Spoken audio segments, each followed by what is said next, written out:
He is going to be remembered here for generations, and we heard from former Suns player and head coach Jeff Hornacek, who actually knew Al McCoy since the late 80s when he was drafted by Phoenix.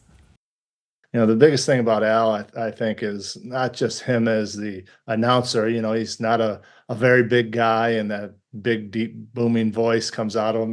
The first thing is like, wow, that's him. That's the voice. But he's just such a great guy. He made everybody feel welcome. It wasn't, about what he was going to do as in the announcing world, or about him doing these games. It was all about you when he interviewed you. We met before every game when I was coaching, and the first thing he did when he came into the office was ask about the family, what's been going on, and have a 5-minute discussion about that. And then he goes, all right, let's talk about the game. So that's the type of guy he was. It was he was basketball, but basketball for him, is more about the people. There's nothing like it to sit there and talk with him and talk about life, talk about basketball, and he's just sad that he's not with us anymore. How would you like him to be remembered here in the Valley? Just as he was. He's Al McCoy, Big Al, with that voice, the voice of the Suns.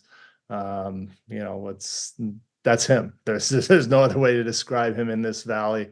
From probably when he came, there was, I don't know, 500,000 people to now there's what, 5 or 6 million, and I'm pretty sure that a very good amount of those people know who Al McCoy is.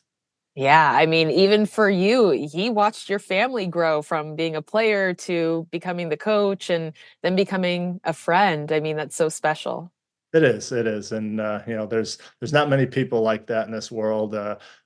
He's a great role model for kids and people to follow, and even me. That all I have learned from him, how to just try to be a good person. It's however he, I go back. My wife's from Iowa, and it always seems it's like those Iowa roots. But he's a perfect guy to try to emulate in life. Absolutely. We don't have any statues out front of the arena in downtown Phoenix. Could he be the best candidate to bring one to celebrate one of the figures of the Suns franchise? I'm all in for it. Have that microphone, and how many people can say that they've, even Jared Colangelo end up selling the team and moving on. And he's one of these guys that's been there pretty much from the start. So definitely that would be a great thing that I think we all would love to see. Lena, role model, the hug with Jerry there, and then build a statue. Yes. Build the statue Get out to front. work, Matt. Next on 12 Sports Locker Room, more on the life and legacy of Al McCoy and why this upcoming season should have some